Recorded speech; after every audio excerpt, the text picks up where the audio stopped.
I'm How's thrilled. the energy? A little red eye to get here. I'm feeling good after the last round, but yeah, seconds kind of followed me in my career. You know, we were second a lot with the Atlanta Braves. Yeah, but you were first a lot too, and I think that's one thing I wanted to ask you. We showed a couple clips there.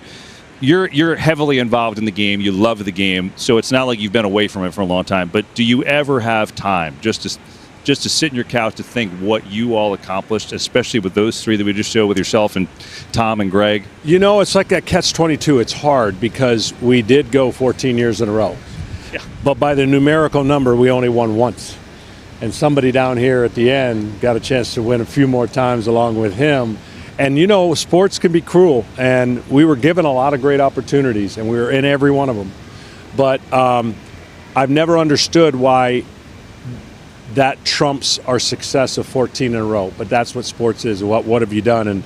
And I tell you, there's some gut punches still for me that when you're a competitor and you want to win, and we were so close, you replay that over and over in your mind. You're like, if we'd have done this or done that, you know, and we all have those moments. But at the end of the day, we got a chance to do something leaving spring training everybody dreams of.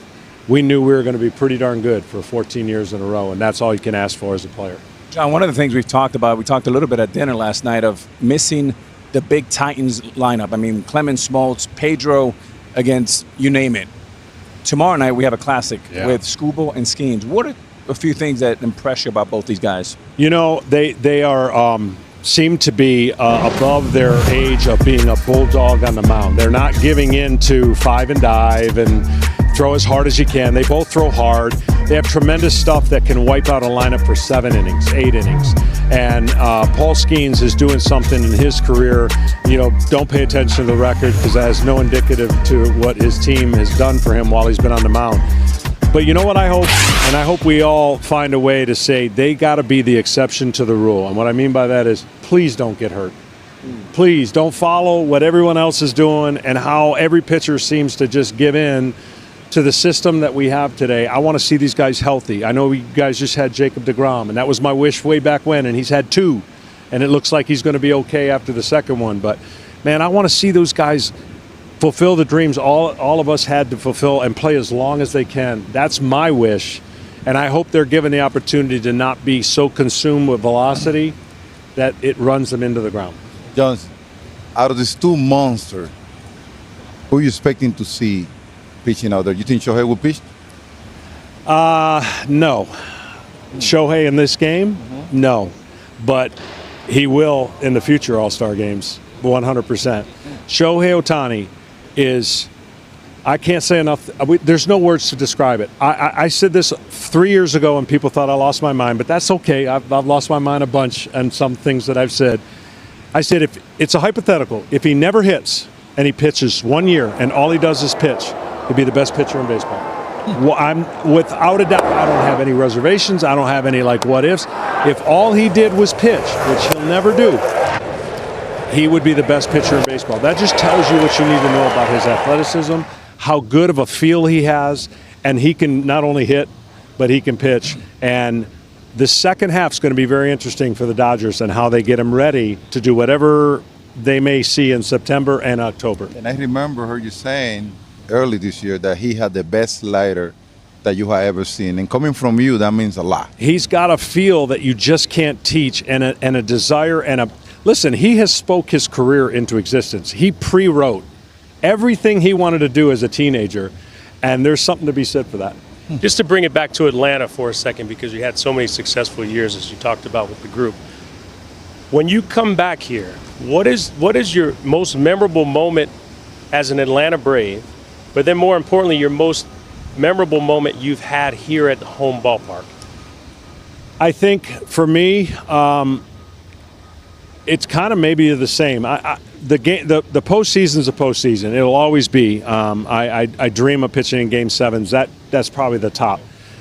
But getting my 3,000 strikeout when I was about to just end up getting surgery, I didn't realize. Watching Kershaw go through it, I had goosebumps. I knew what he was dealing with. It's near the end.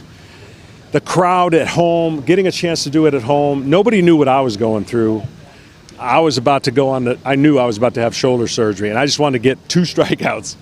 And I ended up getting 8 or 10 that game, but that to me, I couldn't sink in because I was so focused on my body that when I got home, I went, wow, that hit me more and more the longer I thought about it. And it's just a number, but the crowd knew. Like, I've never pitched a game where with 2 strikes, they went crazy every single time. That's never happens. But they knew what was at stake. And that same thing was happening for Kershaw. And I was like, please let him get it. Please let him get it. And he got it in the perfect way. Coming out of the game, he could enjoy it.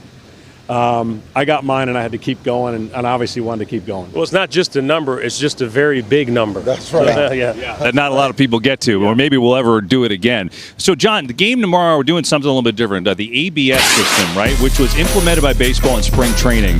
It's automated balls and strikes. Basically, it's a challenge system that either the hitter, the pitcher, or the catcher can initiate a challenge. They've got to do it right away, and they've got 2 per game. Now, 2 could turn into infinity if you keep getting it right. But you've got 2 per game. This is going back to spring training, just to give you an idea, right? Here's the pitch, looks outside, catcher says, or it's called the ball, catcher says, hey, I want to look, and we'll check that. And then they look right away. It takes, 10 seconds to look, and then they decide whether the call was correct or whether they changed the call. So we're going to do that in the All-Star game because baseball tried it in spring training, and, looking to implement that in the future just to take away those critical calls at critical moments. You're going to be watching it tomorrow, so I know you're going to have an opinion on it. But what would your opinion be if you were on the mound with it? I would never let a pitcher challenge a strike, and that's coming from a pitcher. Because our eyes are not, well, wherever you finish, sometimes you just don't see it the right way. I'd trust a catcher and a hitter. They're more in, and I know I've lived it. I'm like, that's a strike. I know it's a strike, and I went in the video room. I'm like, that wasn't a strike. By the way, I would never have a hitter because we have no idea. We think everything's a ball, and we're always wrong when we go back in the video room. Here with our usual cast of Derek Jeter, David Ortiz, Alex Rodriguez, I'm Kevin Burkhardt. And why wait? We got the managers for the game who look very relaxed right now. Dave Roberts, of course, of the Dodgers, Aaron Boone of the Yankees. Guys, it is great to see you. And I just want to know this. Start off right here, Dave. This is your 4th All-Star game. Booney, it's your first. What's the advice here, Dave? I know you had to give a couple tidbits to the rookie All-Star manager here. No, so I'm 0-3. So I got plenty of advice how to lose an All-Star game. And the thing is, I just got word from Booney that he's bringing in the heavy hitters. Joe Torre is in the house. So then now it's like I'm 0-3 trying to find 1 win, and he's got the Godfather. So it's like, I don't know. We got our work cut out. Yeah, I'm no dummy. I invited Joe in spring training. I talked to the league about it. Actually, I was so thrilled because he's been with us the last 2 spring trainings. So to ask him and to see how excited he was to come here and like having that little secret weapon with me, to hopefully get the AL another victory. Hey, Dave and Booney, the game's never been hotter. I mean, if you just take a little zoom out, you have record numbers in attendance. You see numbers going up in ratings. People are watching. They're interested. Great stars. But in your individual opinions, what's working so well for baseball in 2025? Well, I think we have so much talent and we have so much young talent. There's each year you're blown away by how many good young players emerge as real superstars. I think a handful of the rules that have been put in place the last few years, especially for me, the pitch clock, has made the game now played at a pace where I think it should be played. And I think that's resonated with a lot of not your hardcore fans necessarily, but those casual fans that are now coming to the stadium that I think are getting an amazing experience when they do. Yeah, I think to echo what Booney said is any game is about superstars, and fans gravitate towards the greatest of all, right? That can do what they do at their crafts. And I've always kind of, with the analytics, the data and all this stuff, I do think, Alex, that we're finding a balance in the sense of having the analytics, the data that people can relate to, and it kind of brings them into our game, but not relying too much on it and still looking at the talent and letting these superstars, these athletes, just do their thing. Guys, I was the manager for the Future game a couple of years ago, and having all those kids that are playing nowadays in the big league, to me, was extremely exciting. Now, I would like to know, how does it feel to have a guy like Aaron Judge and Shohei Ohtani in your lineup every day? It's amazing. And, the one thing, Judge is arguably the best person in my room. And when your captain, your best player, one of the faces of the sport, is also one of the best people in your room, it goes a long way in kind of helping the room set a tone. Like, man, you want to follow that guy, you want to please that guy, you want to make sure we're falling in line with kind of how he goes about his business. So Aaron Judge, not only what he does between the lines, but more importantly, who he is as a person, makes my job a lot easier. Yeah, and I think with Shohei, I think that being one of the faces of Major League Baseball, not only domestically, but when you're talking about Japan and Asia, being a two-way player, to kind of have to come back from injury, to then perform as a hitter, being there every day, then to kind of get ready to pitch and build up and throw 102 miles an hour, 103, whatever it is, to be elite at that, and to still take on the responsibility of being one of the faces. I marvel at how he does it, and there was a meme, I guess, about a month and a half ago, something, where he was on the bench pouring waters for his teammates in between innings and putting it on the jug, the water cooler. And it's like, how many superstars are going to be doing that? I got a question. We talk about the emergence of all the young players. Now, coming to an All-Star game, you get a chance to manage players for the first time, and some of them you may actually get to know them for the first time. Who have you played against that you're looking forward to actually getting to know a little bit and manage? Yeah, I love this question because, you know, Doc talked about addressing the team and what resonates with you. I made one All-Star team. It was 2003. Tony La Russa was on the staff. I was with the Reds. He's the Cardinals. And one thing he said to me was, I'm really looking forward to being your teammate today. And, you know, you compete so hard in this game, whether it's, you know, from our standpoint, trying to get somebody out or trying to score runs. To get to be teammates with guys that are the best in the game, that you have a ton of respect for, means the world to me. And I just passed Vladdy Guerrero Jr. walking down. He's somebody that obviously in our division, a guy I hate seeing come up in big spots, and he's on my team today. And as hard as we compete against each other, to share a room with them, to share a goal of going out and getting it done, that's the biggest thing I'm looking forward to.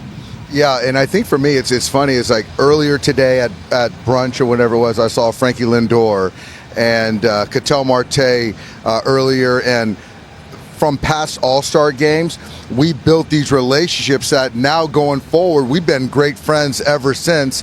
And to kind of get in the room with guys to watch how they interact with each other while they're competing for all these years. And then now for one day, as Aaron said, we're teammates for a day.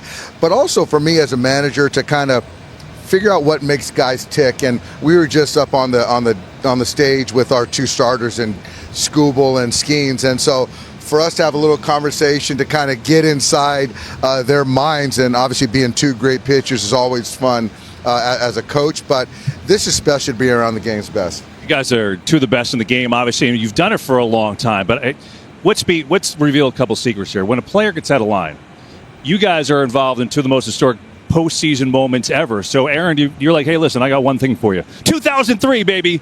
Let's go back and relive it. 2003 ALCS. Booney at the plate. Derek, you know the drill here. There it goes. Oh, David. Oh no. Oh no. I remember telling Booney before the game or something. I said the ghosts always show up.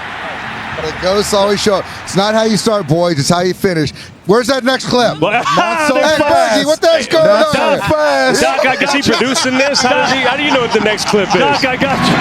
The next clip of the next year. Look at Doc. He's safe. I mean, come on, it never gets old, does it? Oh man. All right, now Running for your life right now turn it off. Now we already said turn it off. Oh my gosh, and we know what happened after that as the Sox came back. But that does, in all seriousness, those moments epic. Does it help you managing in the biggest markets in the country with the biggest superstars because you have been there and done that? I think so. And especially we're coming up on trade deadline time. So I know what that feels like too. Like to go to a place like New York, where there's just so many outside things that can come into play. It definitely helps you relate. I've been an all-star. I've fallen on my face on the stage. I feel like I've done a lot of some good, and some really bad in this game. So I feel like that's something that helps me relate to guys, hopefully on a daily basis. Booney, following up, you guys went through a little bit of a tough stretch. You finished fairly strong here going into the break. Take away Aaron Judge. How do you feel about the second half? And is there anyone who has surprised you, Booney, as a manager, watching him every day, that's been a secret bit of a standout? Well, I'll start with Cody Bellinger. Like, the first conversation I had with Cody this winter was like, wherever you play me, I don't care, and I mean that, and I mean every single day. Like, just so when I make a lineup at the night before or whatever, I make the lineup and then I plug Cody into where the open spot is. Like, he's that gifted at all three outfield positions, or if I need to stick him at first base on a given day. We've had some attrition in our bullpen, and you go through a stretch of games. We played 26 out of 27, where you're trying to play catch up a little bit with the pen, and that's been a little bit of a challenge. So we got to stabilize that and really start defining some roles down there. But I think our position player group is strong.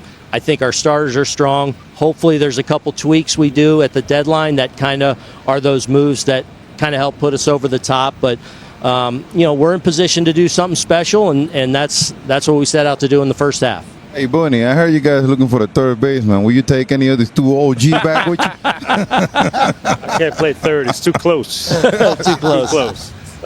Doc, any chance we see Ohtani pinch hit? Let's bring him back in the game in the ninth if you need him. That's all I'm going to say. Change it up.